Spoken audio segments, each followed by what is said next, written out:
Hi!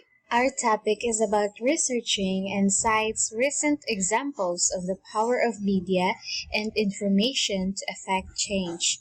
Let's begin! Here are the things that we should learn by the end of this lesson. Demonstrate the research process. Investigate on the power of the media and information to affect change.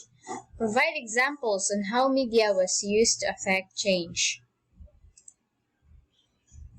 The research process is usually comprised of 7 steps.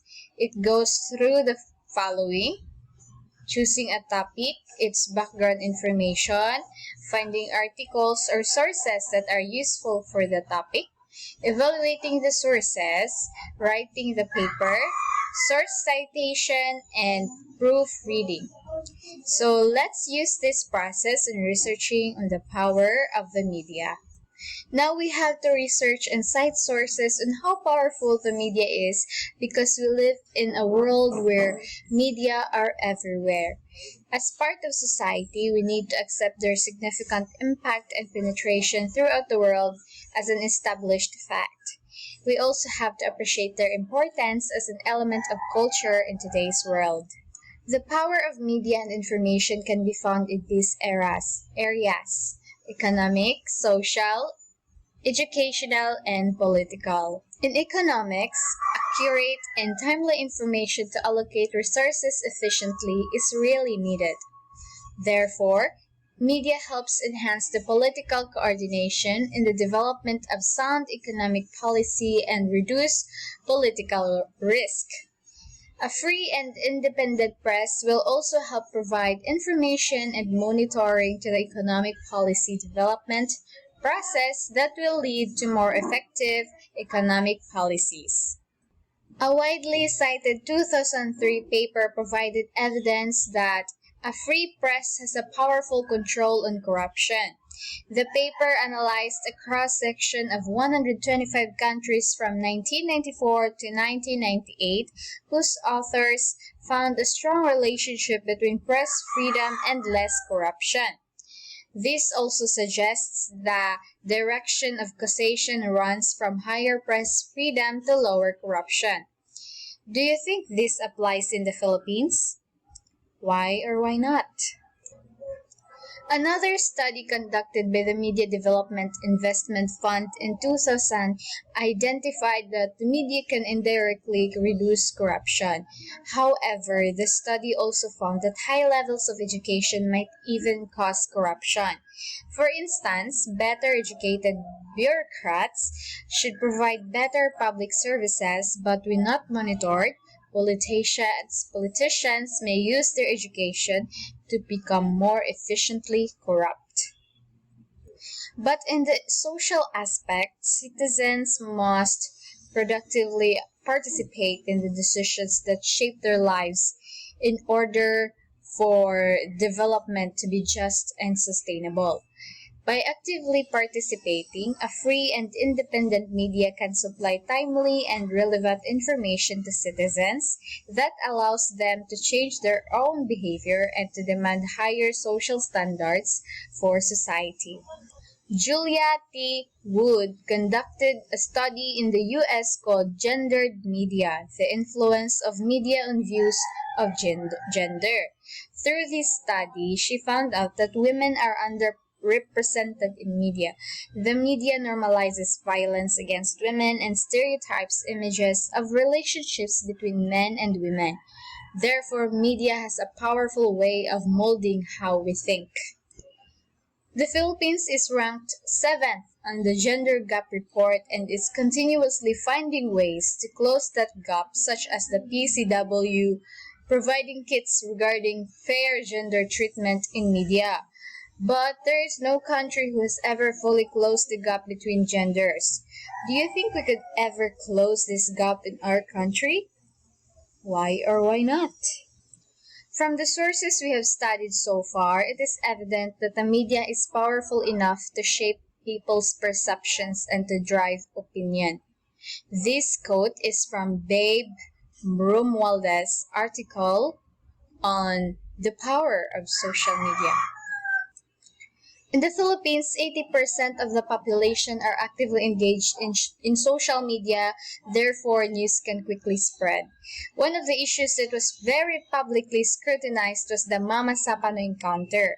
A video of a Special Action Force member was shot on the head, went viral, and triggered a huge outcry that compelled legislators to take a closer look at the proposed Bangsamoro Basic Law.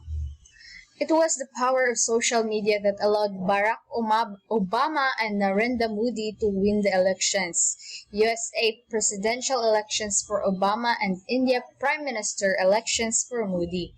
CNN even dubbed Modi's campaign as India's first social media election during the 2014 elections in India. Their victory tweets are amongst the most retweeted tweets of all time. Educational systems need to recognize their obligations to promote a critical understanding of the phenomena of communication to citizens. However, most informal and non-formal educational systems barely promote media education, which is why many are arguing that media education prepares responsible citizenship. This will hopefully increase the development of communication technology in the near future. The Department of Education, or DepEd, included media literacy education in the school curriculum because they believe that having media literacy in the basic education curriculum will protect children from the negative effects of the harmful contents of all forms of media. Do you agree with DepEd's decision to study media and information literacy? Why or why not? Media shapes political values through its openness and democratic accountability. This is better known today as transparency, wherein the role of media is to create a bridge between citizens and the government. This is evident when officials have to make public statements through the media for any political action. There are three types of transparency: informational, participatory, and accountability. In informational transparency, citizens gain more information on government officials and their decisions. Participatory transparency is when citizens participate in political decisions either through fair representation or direct participation. Whereas accountability transparency is when citizens can hold the government officials accountable when they violate the law or when they act in ways that negatively affect people's interests. However, there are democratic governments and politicians who deform the term transparency by using media for rhetorical and media manipulation, which negates its political virtues. This blinds citizens and conceals important information to the public. How do you think the politicians are using media for their campaigns? In the Philippines, media is a typical part of every Filipino's existence. It's supposed to neutralize everything and mold public opinion. Media can be a powerful instrument that it can also reflect society, just as society mirrors the type of media it has. Anything that can be heard or read can easily translate into an opinion, which gives the idea on what the entire nation is like. Media generally has three roles in society: as spectators, as a major independent force in politics, and as servants of the state. As spectators, the media are more or less neutral conducts for the flow of information among the various real players in politics. As a major independent force in politics, the media is like a fourth branch of government that work as a watchdog on behalf of society to protect the public interest.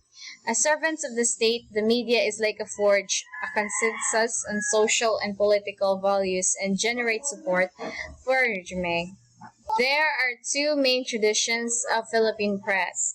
They are mainstream and alternative. The mainstream press is an established newspaper publishing houses that is owned by various political and economic interests. The alternative press exists during periods of great political crisis or upheavals. It usually arises when the interests from mainstream media prevent it from resisting foreign or domestic tyranny. During World War II, the Japanese took over the Philippine media industry and put out a tabloid version of the Tribune, which contained news that were mostly wired to the country by the Japanese Dume news agency. It is a propaganda sheet that instilled fear in the conquered Filipinos. However, there were brave souls that printed Taliba newspaper underground, which showed its dissent to the Japanese occupation. According to Perlita Infrago, governments must somehow devise ways to maintain harmonious relations with the media or regulate the media.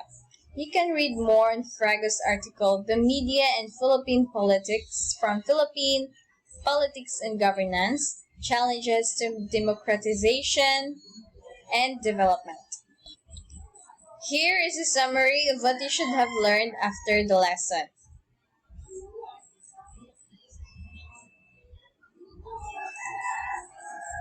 Thank you for listening.